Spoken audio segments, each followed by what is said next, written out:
അതെങ്ങനെ അതിലോട്ട് പെട്ടെന്ന് വന്നത്? അത് എനിക്ക് എന്താണെന്നറിയില്ല.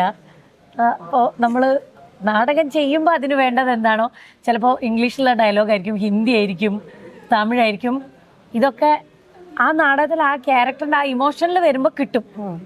അല്ലാതെ അത് എൻ്റേതൊന്നും ആണെന്നല്ല, ഈ നാടകത്തിൽ ഏത് ക്യാരക്ടറിനാണെന്നുണ്ടെങ്കിൽ അത് ആ സമയത്ത് ആ കിട്ടും. അല്ലാതെ നമുക്ക് അതിനെപ്പറ്റി ഒരു 2 ഡയലോഗ് എഴുതി പറഞ്ഞാൽ എഴുതാനൊന്നും എനിക്കറിയില്ല. അങ്ങനെ തന്നെ വന്നപ്പോഴാണ് ആ ക്യാരക്ടർ അവിടെ ഒരു ചെറിയൊരു 2 ലൈൻ ഉണ്ടായത് നന്നായിരിക്കും, അവർ തമ്മിൽ ചെറിയൊരു പാട്ടൊരു സാധനം ഉണ്ടായ റെഡി ആയിരിക്കും, അങ്ങനെയൊക്കെ തോന്നി ഞാനും മാഷും ഡിസ്കസ് ചെയ്തിട്ടാണ് അങ്ങനെ ഒരു പാട്ടും.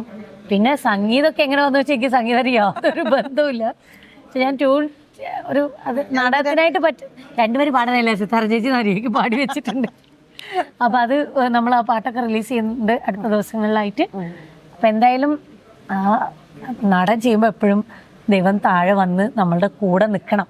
ചെറിയൊരു ലൈവല്ലേ, ചെറിയൊരു ഇത് വരുന്ന സമയത്ത് നമുക്ക് ആ ഒരു പല പ്രശ്നങ്ങളും ഉണ്ട്. അപ്പം നമ്മളെല്ലാവരും ആ ഒരു പ്രാർത്ഥനയോട് കൂടിയിട്ട് നിങ്ങളെല്ലാവരും നാടകം കാണാൻ വരണം.